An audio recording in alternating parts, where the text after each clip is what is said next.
Asyhadu an la ilaha illallah wahdahu la syarika lah wa asyhadu anna sayyidina Muhammadan abduhu wa rasuluh. Allahumma salli wa sallim wa barik ala sayyidina Muhammad wa ala alihi wa ashabihi ajma'in. Subhanaka la ilma lana illa ma 'allamtana innaka antal alimul hakim. Rabbi shrah li sadri wa yassir li amri wahlul 'uqdatam min lisani yafqahu qawli. Wala haula wala quwwata illa billahil aliyyil azim. Amma ba'd. Tuan-tuan puan-puan muslimin muslimat mukminin mukminat rahimakumullah. Alhamdulillah, syukur kita pada Allah SWT kerana dipanjangkan usia kita, diberi kesihatan kepada kita, dipilih kita oleh Allah SWT untuk bersama-sama berada dalam rumah Allah ini, untuk mengerjakan salat berjemaah, selesai berada dalam majlis ilmu penuh keberkatan ini. Mudah-mudahan segala apa yang kita laksanakan ini dapat menjadikan bekalan untuk kita nanti apabila kita bertemu dengan Allah Rabbul Jalil nanti, insya-Allah. Tuan-tuan puan-puan muslimin muslimat mukminin mukminat rahimakumullah, kita sambung lagi dalam pelajaran kita dalam kitab dosa-dosa besar. Hari itu kita selesai bab dosa besar ke-38, mencari ilmu dan menyimpan ilmu. Bab yang ke-39, khianat, saya tinggalkan sebab ada dah 2 kali kita sebut hari itu dalam bab mengenai dengan munafik gitu. Saya tinggalkan itu. Kita terus masuk dosa besar ke-40 di muka surat 355. Dosa besar yang ke-40, tajuk mengungkit-ungkit pemberian. Mengungkit-ungkit pemberian. Bismillahirrahmanirrahim. Allah Ta'ala menganjurkan para muslimin supaya mengeluarkan zakat atau memberi sedekah secara ikhlas. Ditujukan pemberian itu semata-mata kerana Allah, tanpa mengharapkan dibalas budinya atau diungkit-ungkit dengan memberitahukannya kepada orang lain. Tuan-tuan dan puan rahimakumullah, sebelum kita lihat tajuk ini, kita sebagai orang mukmin ini disuruh supaya bersedekah. Disuruh kita ni bersedekah. Sebab tu kata Nabi sallallahu alaihi wasallam, kullu muslimin sadaqah. Semua orang Islam hendaklah sedekah. Siapa rasa dia orang Islam yang beriman, maka hendaklah dia tu bersedekah. Bila kan Nabi sebut begitu supaya dia bersedekah, datang sahabat-sahabat bertanya, qalu fa illam yajid, kalau kami tak mampu sedekah ya Rasulullah, kami susah, duit tak ada, harta benda tak ada, apa kami nak buat? Nabi kata, fayamalu biyadai fayanfa'u nafsahu wa tasaddaq. Nabi kata, kalau kamu tak ada duit, pergi kerja, dapat duit, boleh makan, boleh ambil manfaat, kalau lebih sedekah. Gitu lah. Qalu, datang lagi tanya lagi sahabat, fa illam yastati', kalau tak mampu juga nak kerja pun tak larat. Apa nak buatnya? Aulam yaf'al, atau tak mampu nak buat apa? Nak kerja. Qala, kata Nabi, kalau kita ni tak boleh nak kerja untuk mencari duit, fa yu'inu dzal hajah al malhu, maka dia kata hendaklah kamu membantu orang lain yang berhajat. Nak sedekah duit tak ada duit kan? Kita tolong orang. Apa yang kita mampu tolong? Kita tolong buat apa? Kita mampu tolong dengan tenaga kita. Tak mampu nak tolong dengan duit ringgit, kita tolong dengan tenaga kita. Dia sakit, kita tolong dia. Dia tak larat nak buat sesuatu, kita bantu dia. Dia nak buat kenduri, kita tolong dia. Dia punya kereta dia tak ada nak start, tak boleh, kita nak bagi duit, kita tak ada duit, kita tolong bawa dia. Dan seumpamanya. Qalu fa illam yaf'al, kalau itu pun tak mampu juga ya Rasulullah, kata sahabat. Qala fa ya'muru bil khair, kalau itu pun kamu tak mampu juga, maka hendaklah kamu suruh, kamu ajak orang buat baik. Ajak orang buat baik pun boleh dapat juga pahala sedekah juga. Ajak orang buat baik pun dia kira pahala sedekah juga. Qala fa illam yaf'al, kalau nak ajak orang buat baik pun tak boleh juga, maklumlah kita ni jahil. Gitu kan. Nak ajak orang buat baik ini, dia kata kita kenal lah baik dulu. Kita pun tak apa nak baik, tak apa nak sempurna, dia kata ajak orang buat baik, mampu orang tak mahu. Jadi apa yang kita nak buatnya? Kata Nabi, kalau dah tak boleh gitu, tak boleh nak ajak orang buat baik, fayumsiku anis syarri, hendaklah kamu jaga diri kamu daripada melakukan kejahatan, tahan diri kamu daripada buat jahat. Jangan kata orang, jangan curi hak orang, jangan sakitkan orang. Semua tu fa innalahu sadaqah, semuanya itu adalah sedekah belaka. Semua dikira sedekah. Sama ada sedekah harta benda, tak dapat harta, tak ada duit ringgit, kerjalah. Lebihnya kamu makan, lebihnya kamu sedekahlah. Kalau itu pun tak boleh juga, dia kata tolong orang yang berhajat pun dikira sedekah juga. Tak dapat nak tolong orang, hendaklah kita ajak orang buat baik, itu pun tak boleh juga. Maka dia kata hendaklah kita cegah diri kita, bukan cegah orang lain pun, bukan cegah orang lain, cegah diri kita daripada melakukan kejahatan. Mulut kita nak kata orang, tahan, tak mau kata, kan? Maka dikira sebagai sedekah. Kita nak kata, aku nak kata, tak usah katalah. Maka kita dapat pahala. Tapi kalau memang dia tak kata sebab mulut dia sakit, itu tak dapat pahala lah, kan? Aku tak mau kata sebab aku mulut sakit. Kalau aku tak sakit mulut, aku kata. Maka dia tak kata tu sebab mulut sakit, maka ini tidak dikira sedekah, tak boleh dapat pahala, sebab mulut sakit. Tapi kalau dia sihat, mulut dia boleh kata, lancang mulut dia, boleh kata, tapi tak mau katalah sebab kalau aku tak kata dapat pahala, maka dapatlah pahala dia sebab dia tak kata, maka dikira sebagai sedekah. Tuan-tuan rahimakumullah, yang kita nak sentuh di sini hari ini ialah mengenai dengan sedekah harta benda. Sedekah harta benda ni, hak sedekah harta benda ni, bila kata sedekah, kita kena tahu sedekah ini ialah perintah. Siapa-siapa yang rasa diri dia itu sebagai hamba Allah, dia kena sedekah. Sedekah ni bukan pasal kita ni kesian ke orang, bukan pasal sedekah tu pasal kita ni nak bantu orang, tak. Sedekah ni sebenarnya ia adalah perintah daripada Allah. Maka bila kita keluar sedekah tu, dia adalah merupakan perkara yang kita lakukan apa yang diperintahkan oleh Allah Subhanahu Wa Taala. Allah perintah pasal sedekah, Allah perintah sedekah. Pasal apa sedekah ke orang miskin? Sebab Allah perintah. Sebab itu kalau kita tengok, bila orang tak ikut perintah Allah, dia nak sedekah, dia sedekah hak jauh dulu. Anak dia, adik-beradik dia perlukan sedekah. Adik-beradik dia lagi miskin tu, adik-beradik dia sebelah jiran rumah dia tu, adik-beradik dia lagi susah, dia tak sedekah tu. Dia sedekah dekat anak yatim jauh. Adik-beradik di sebelah ni dia tak ni. Tak apa, dia kata adik-beradik ni selalu sedekah dah. Hak sana tu kalau sedekah, kesian kat depa. Hak ni tak apa, dekat boleh tengok. Pasal apa dia kata begitu? Sebab dia tak ikut perintah Allah. Yang Allah suruh sedekah ialah dia mengutamakan orang yang dekat dengan adik-beradik. Kan? Mak dia tak cukup makan. Dia kata mak dia tak cukup makan. Mak dia minta, "Man, kalau ada mai RM50, mak tak cukup makan." Dok kami kata nak sedekah tu dekat rumah anak yatim. Mak nantilah bulan depan mak tak cukup nak beli gula. Tak apa, mak tunggu dulu, tak sama makan gula sangat macam mana. Mak dia minta, dia tak bagi dulu, dia bagi hak jauh tu. Pasal apa jadi dia gitu? Sebab dia tak faham ini perintah Allah. Dia fikir pakai pasal kesian, dia tak fikir ini perintah Allah. Kalau dia tahu ini perintah Allah, dia kena tahu Allah perintah nak sedekah hak dekat dulu, baru pergi hak jauh. Gitu nah. Baik. Bila kita dah bersedekah, kita kena sedar ia adalah perintah Allah. Maka bila kita itu adalah perintah Allah, Allah lah yang akan balas, bukannya manusia nak balas. Maka ada di kalangan kita yang bersedekah mengharapkan balasan manusia. Ni yang tak kena ni. Dia bersedekah, dia harapkan balasan manusia. Hari ni aku sedekah kat hang, esok hang sedekah pula kat aku. Dia fikir begitu. Hari ni aku bagi durian kat hang, esok hang musim cepudak, hang bagi cepudak pula kat aku. Dia fikir begitu. Tak kena ni. Yang disuruh bila kita sedekah, yang nak balas apa dia? Allah. Baik nah. Baik. Firman Allah Subhanahu Wa Taala, a'udzubillahi minasyaitonir rajim. Ya ayyuhalladzina amanu la tubtilu sadaqatikum bil manni wal adha. Kata Allah, wahai orang-orang yang beriman, janganlah kamu membatalkan sedekahmu dengan mengungkit-ungkit dan menyakitkan hati. Dua perkara, dua unsur yang penting di situ. Kata Allah Subhanahu Wa Taala, janganlah kamu membatalkan, janganlah kamu menjadikan sedekah kamu itu sia-sia. Bil manni wal azab.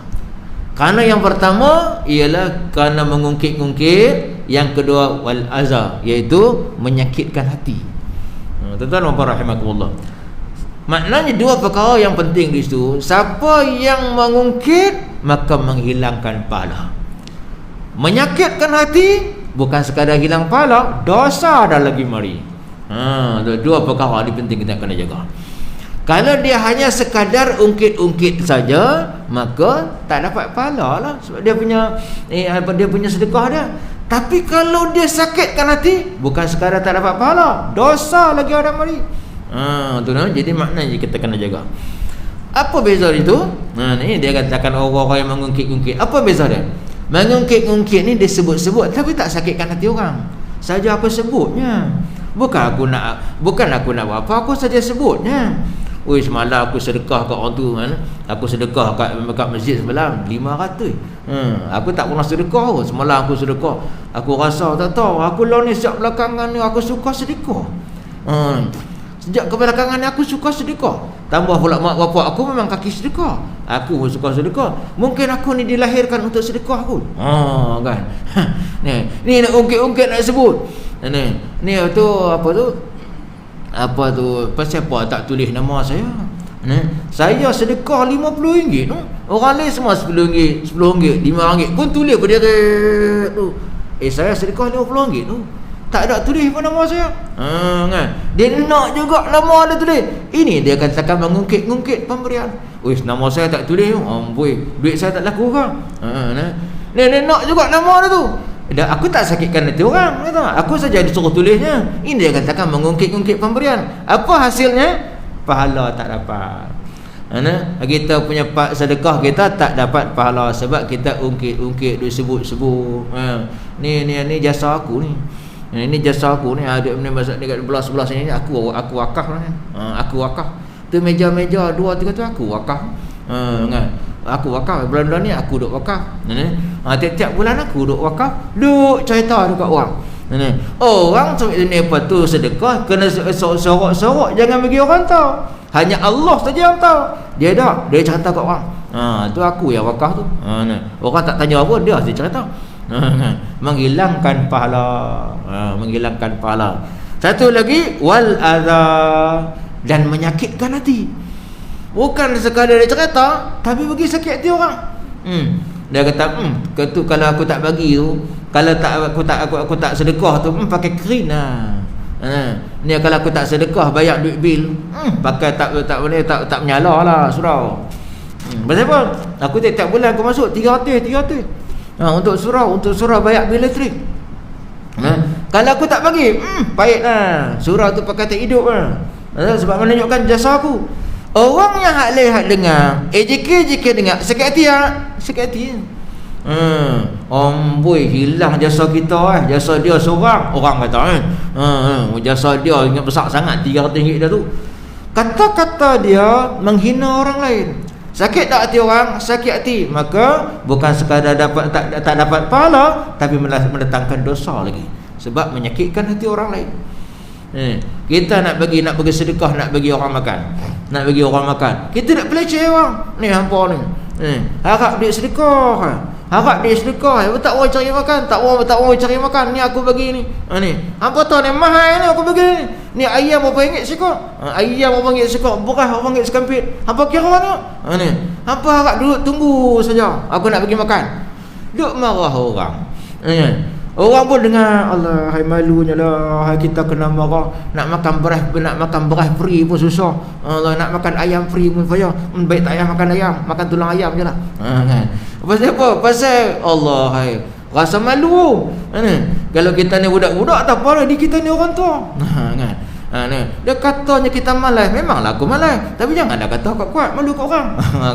Jadi maknanya kata-kata dia menyakitkan hati orang. Bila menyakitkan hati orang, bukan menghilangkan pahala, malah mendatangkan dosa sebab menyakitkan hati orang. Ni nampak bil manni wal azab. Baik.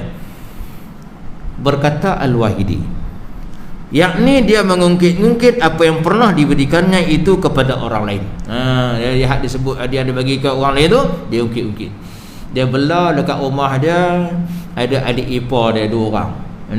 Dia bersama dengan isterinya dan anaknya 5. Adik ipar dia tak dapat kerja lagi, menongkoi dekat rumah, tunggu tumpang di rumah. 2 orang adik ipar dia kena jaga. Dia duk sebut dekat rumah tu ramai nak kena bagi makan, ramai nak kena bagi makan. Dah lah anak-anak, adik ipar pun tumpang juga. Tapi tak apalah, rezeki Allah bagi. Duk cerita kat orang, duk cerita kat orang. Bila kita cerita kat orang jasa kita, duk pula orang ni, maka menghilangkan pahala. Tambah sikit lagi, duk tanggung bewak hidup. Tanggung bewak hidup. Dah lah duduk saja, pemalas dia orang tu, kerja pun tak mau. Duk tidur saja. Kerja tak mau. Duk tanggung bewak hidup. Kalau orang tu dengar, dia sakit hati tak? Dia sakit hati ya.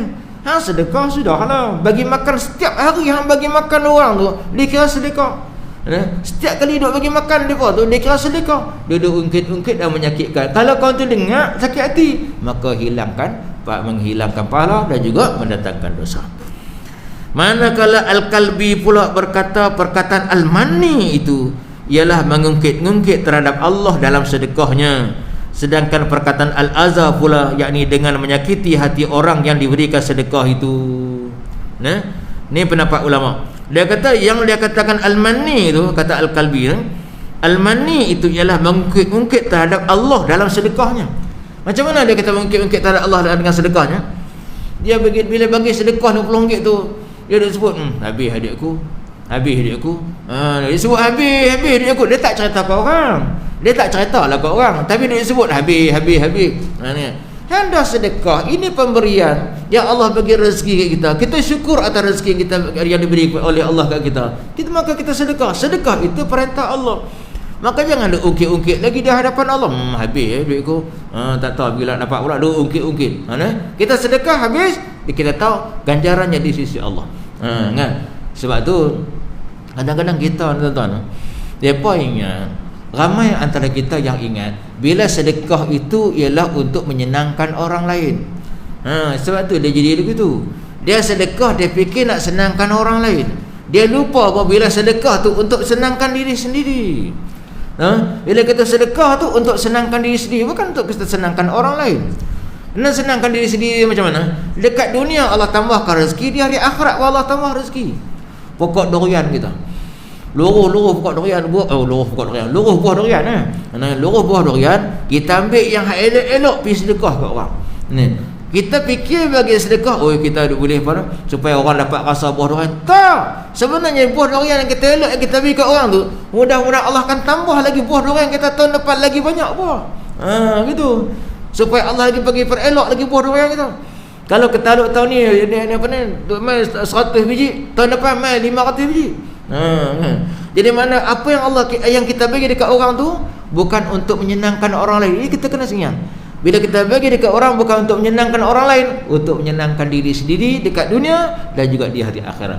Kalaulah kita ingat begitu tuan-tuan, maka kita tak akan ungkit, sebab kita tahu ganjarannya di sisi Allah. Bukan orang nak kena berganti balik. Bukan, dia kita daripada Allah. Baik. Sedangkan perkataan Al-Azza pula, yakni dengan menyakiti hati orang yang diberikan sedekah itu. Maka semua ulama menyebutkan, dia kata yang dimaksudkan azza itu ialah menyakiti hati orang. Jadi sebab itu tuan-tuan, puan-puan, kita di sedekah ni kita kena jaga mulut kita kena jaga. Jangan duk pok-pek bagi makan orang. Jangan pok-pek bagi makan dan hiburkan hati dia, bagi dia seronok.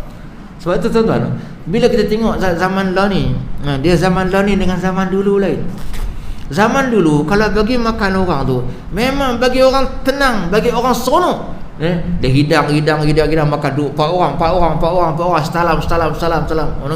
Makan seronok, tak payah nak susah hati lah. Lepas makan tak bangkit kan. Terus ambil air basuh tangan. Air apa? Air merah kan. Tuan-tuan, siapa yang biasa duduk kat kampung makan nasi, dah lah makan nasi duduk bersila tu tak bangkit duduk bersila tu, orang angkat nasi, duduk saja.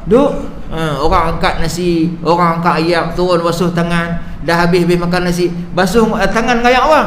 Air sirap kan. Seronok betul.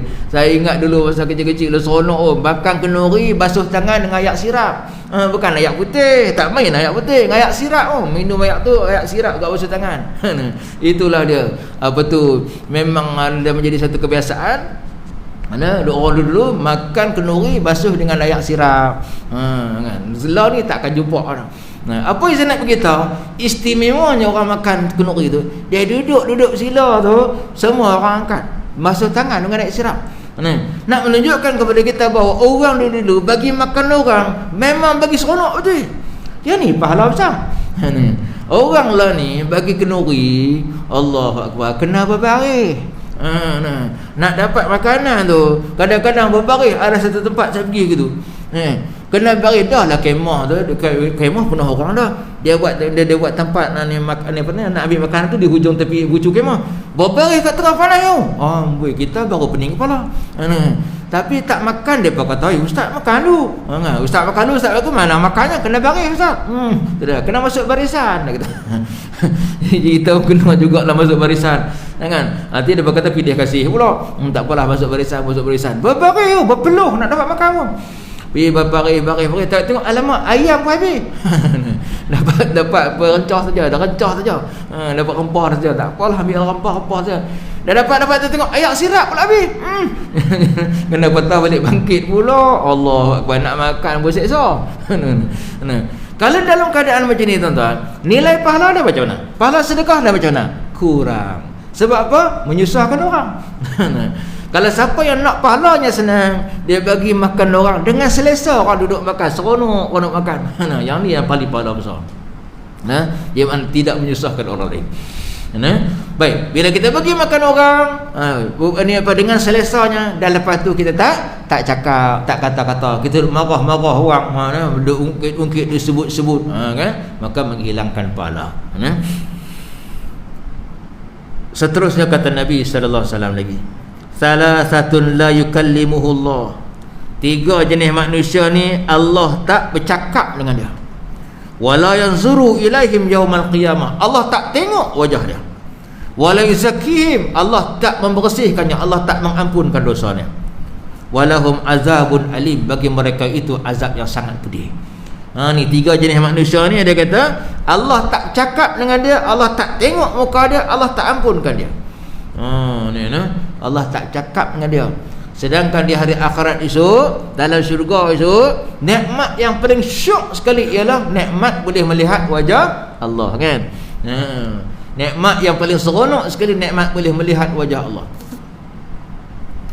Kita kata nikmat tengok anak bidadari, memiliki anak bidadari 70,000 anak bidadari milik kita. Kan? Yang perempuan-perempuan jangan risau, ada wildan. Lelaki-lelaki bidadara apa laki-laki hak laki-laki yang sasa, orang wangi-wangi, muda belia, bukan tua, tarak tua.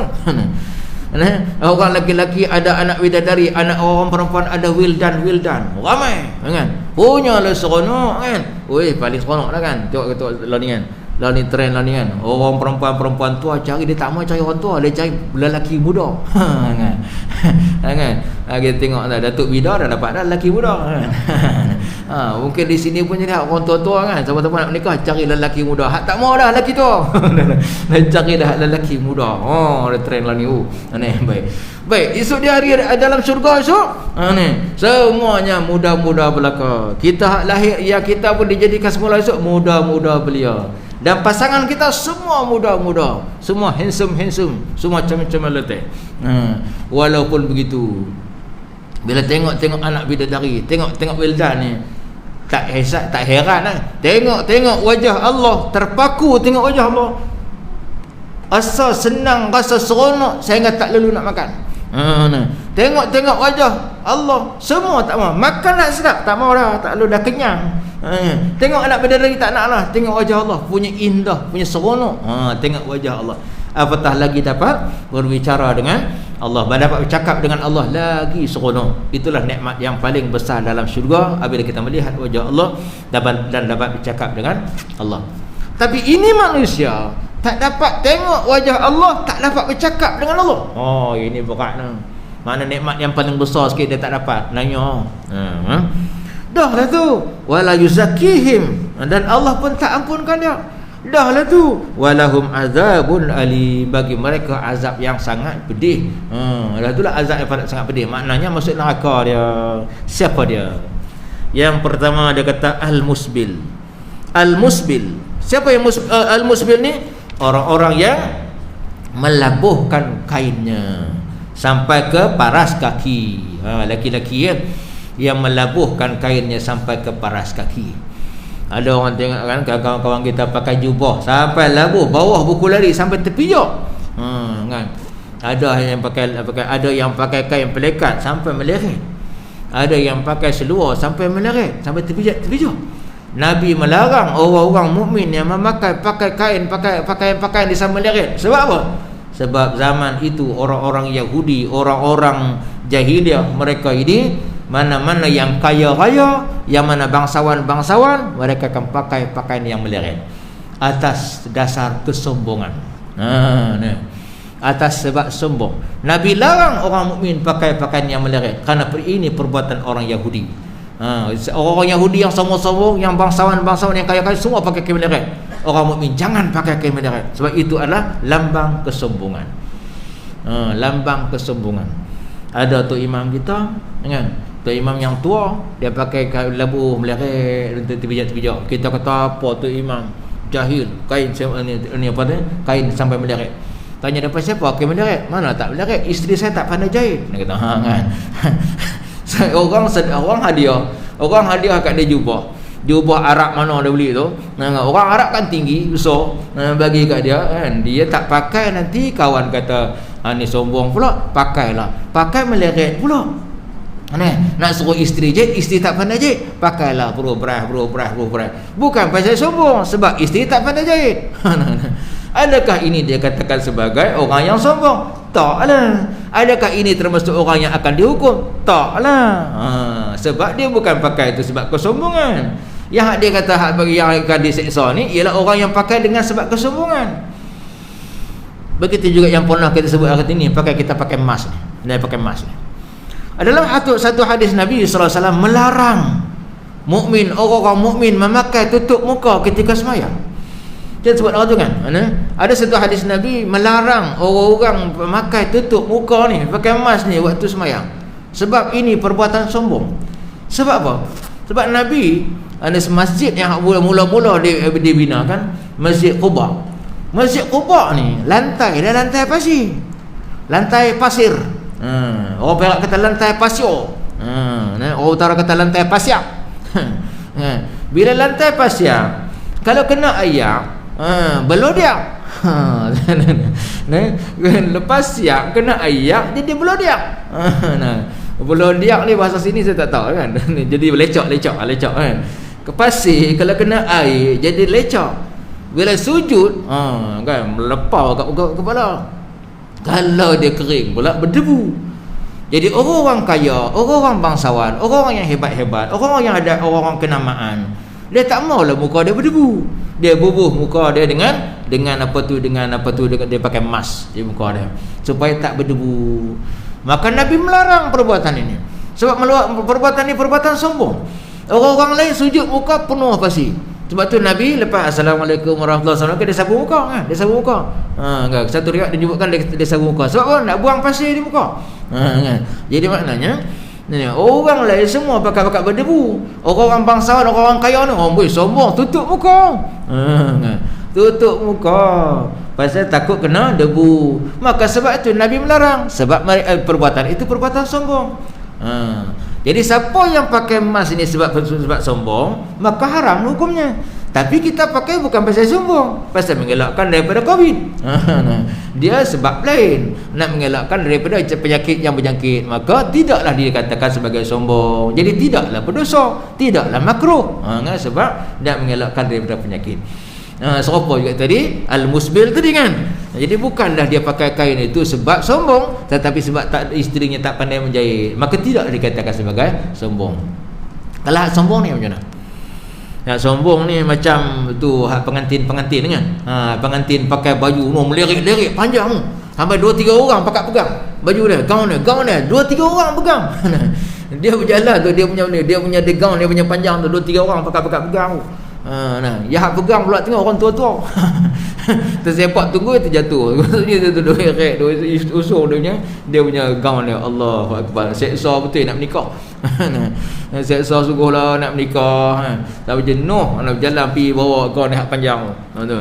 Perbuatan memakai kain panjang ni atas sebab kesombongan kan, nak tunjuk ke orang.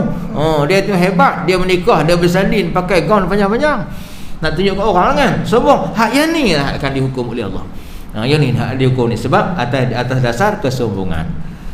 Kadang-kadang kita pakai kain pelekat, beleret, haji pasal pakai pelekat beleret, sejuk ustaz pergi pasal sejuk, bukan pasal sombong. Tu nah. Yang kedua, siapakah lagi mereka yang tak Allah tak tengok wajahnya? Wal mannan. Wal mannan ni termasuk di situ ialah mereka-mereka yang mengungkit-ungkit dan menyakitkan hati.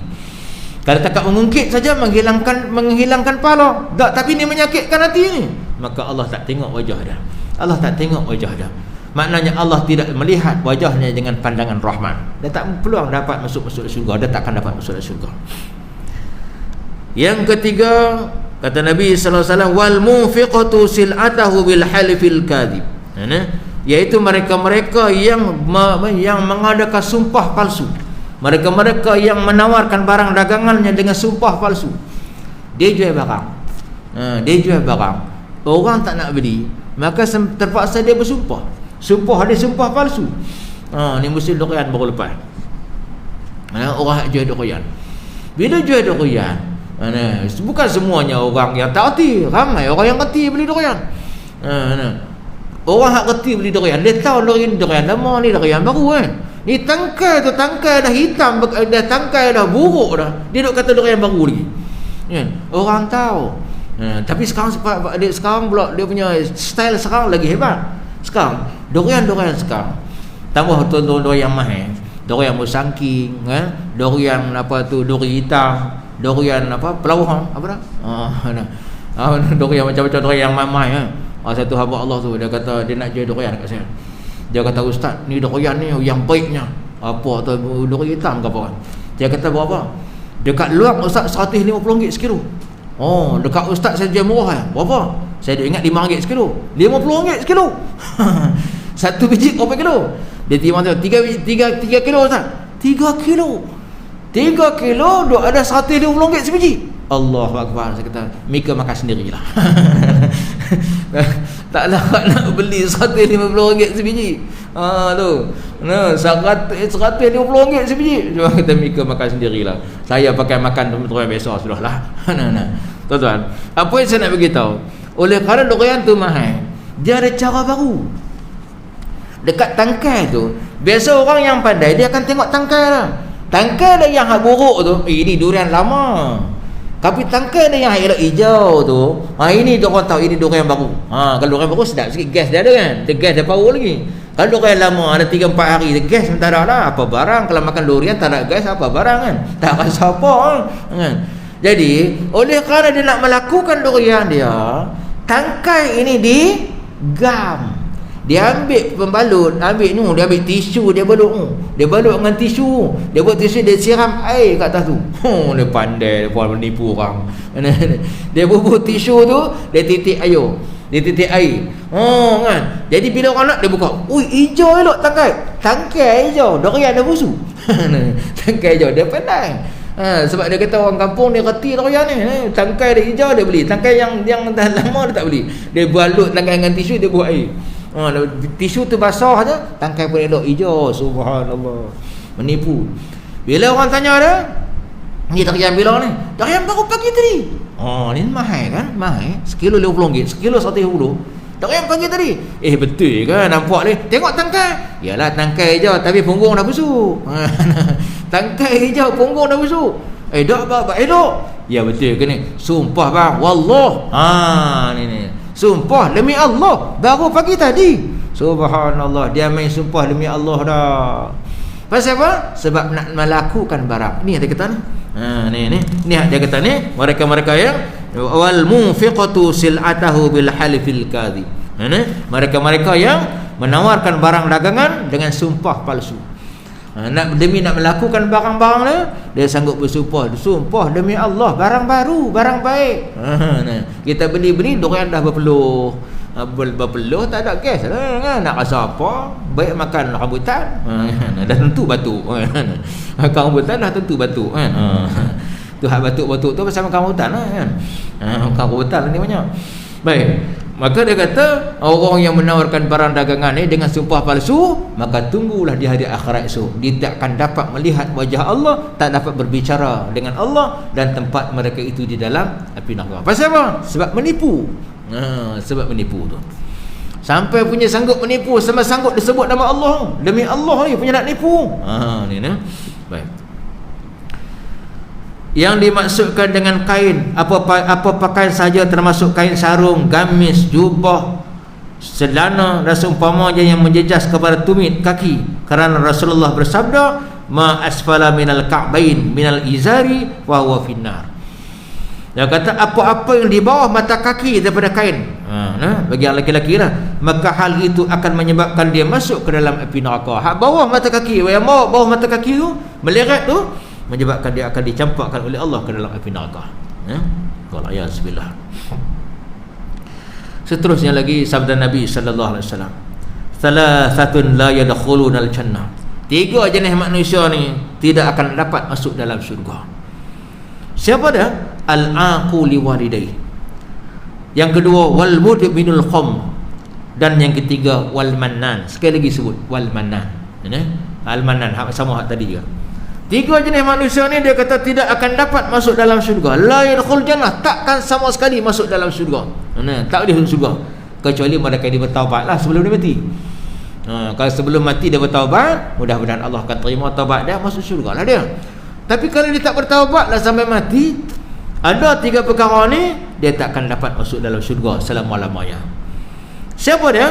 Al-aqu liwalidayhi, iaitu orang-orang yang menderhakai ibu bapaknya. Derhaka kepada mak bapak. Kalau kita tengok wabil walidaini ihsana, imma yablughanna indakal kibara ahaduhuma aw kilahuma fala taqul lahumu uffin wala tanharhuma wa qul lahumu qawlan karima. Ya kan? Dalam Al-Quran Allah sebut banyak kali mengenai dengan mentaati ibu bapa.